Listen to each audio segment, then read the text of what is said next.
Hello everyone, Shalom Lekulam. Today we're going to be learning the alefbet, or the Hebrew alefbet. So in total there's 22 letters of the alefbet, but really there's 32 different sounds, including all the final letters. And there's a total of 13 vowels, which is the nikud. Those are like the dots and all the little dots, basically like training wheels that beginner speakers use to show the vowels of the words and stuff like that. And again, those are just for like beginner speakers. It's not meant for like people who already know what they're reading and stuff. But the first letter is going to be Aleph, and Aleph makes all the A sounds, and spelled A-L-E-F, and it can also be silent as well. The second letter is going to be Bet, and that's Bet, that makes all the B sounds, and Bet has the little dot in the middle of it, of the letter, and vet, which is another sound this letter can make, and that's without the dot, or the vowel, the nikud. The next letter is Gimel, and that makes all the G sounds. The next one's going to be Dalet, that makes all the D sounds. Hey is going to be the next letter, the fifth letter, and that makes all the H sounds, the H.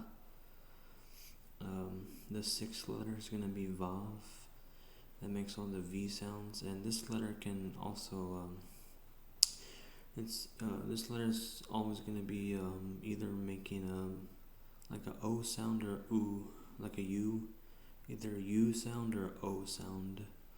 That's the letter Vav. The next one's going to be Zion, and that makes all the Z sounds. And the next one's pretty, like whenever someone thinks about Hebrew or the alphabet, it's this is an iconic letter. It's the chet sound. It's almost like I wouldn't call it guttural, but it's kind of guttural, I guess, a little bit. You have to like train your voice how to say it like correctly, so you don't overpronounce it and stuff like that. The next letter is going to be Tet. Tet makes all the T sounds. The next letter is going to be Yod, or some people pronounce it Yud, and then it makes all the Y sounds. But this is another letter here that if you were a beginner speaker, then you wouldn't know this, but someone who grew up speaking Hebrew, they would already know this, obviously. And Yod can either mean a Y sound, an E sound, or an I sound, just like in English. So you have to watch out for that as well. Keep that in mind. The next letter is going to be Kaf, and with the little dot, it's going to be Kaf, and without the dot, it's going to pronounce as Chaf. And again, that's like Het. And now comes to our first final letter. It's the final Chaf, and all the final letters always come at the end of the word. Now, not every single letter has a final letter, but I'm not too sure what that is actually. But not all of them do. Only some of them do. And the next one's going to be Lamed, and Lamed's also kind of an iconic letter, because it's like half of a dreidel, and that makes all the L sounds. Then there's Mem, that makes all the M sounds, and again, this is our second final letter, which is the final Mem, and this comes at the end of a word. The next one's going to be Nun, that makes all the N sounds, and Nun has also a final letter, and that's final Nun. And comes again at the end of the letters. The next one's going to be Samek, or Samech, It kind of has like that the chet sound at the end of the letter or the pronunciation. Samech, samech, something like that. And that makes all the S sounds. The next one's going to be ayin, kind of an iconic letter. It's kind of similar to the first letter aleph, and it either makes an A sound or it's silent. The next letter is going to be pei, and with the dot it makes all the P sounds, and without the dot it makes all the F sounds.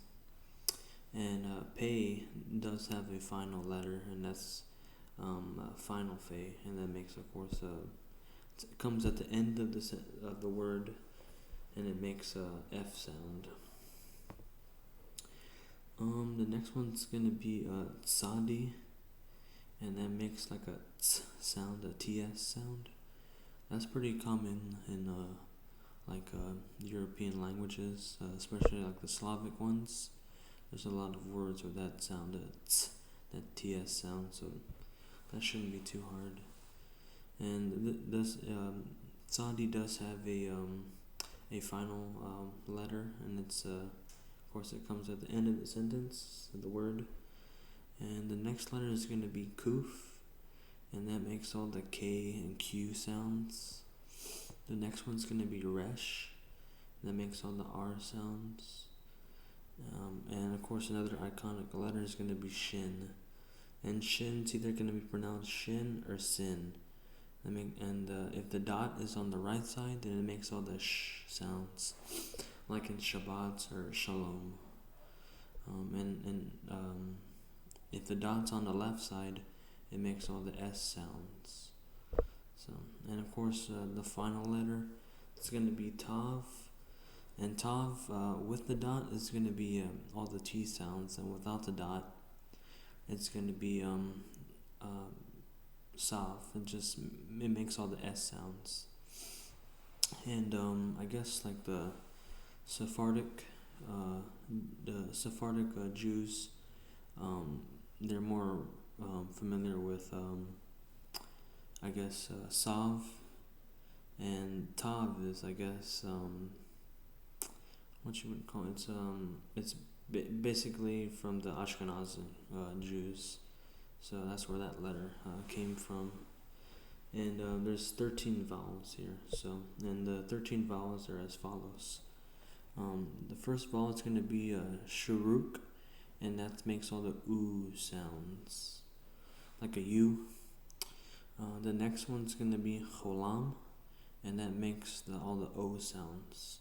And those two right there, the oo and the O sounds, they pretty much always go with the letter vav. The next one's going to be kibbutz, and that's like a longer U. Ooh. The next one's going to be cherek, and that makes the E sounds, a short E sound.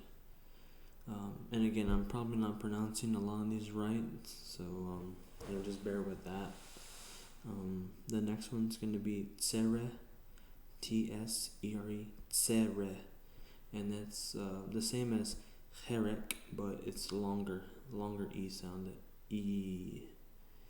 The next one's going to be chataf, seagull, and that makes that's actually a short E sound. The next one's going to be chataf patach, and that makes all the a short, all the a sounds, short a though. It's not a long, it's just a a. The next one's going to be chataf kamatz, and that makes all the, again, it's also a, and that's also short.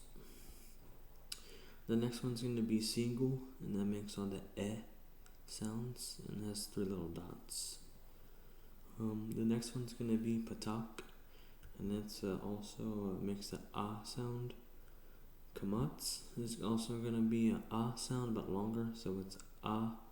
And of course the last one's going to be shava, and that's either going to be a silent or an E. And most of the time this last one always shows up in front of aleph, the letter aleph, or the letter ayin. not just there, but I mean, most of the time that's where that one shows up. Anyway, thank you for listening. Hopefully you learned something. I plan on making more videos like this, so thank you.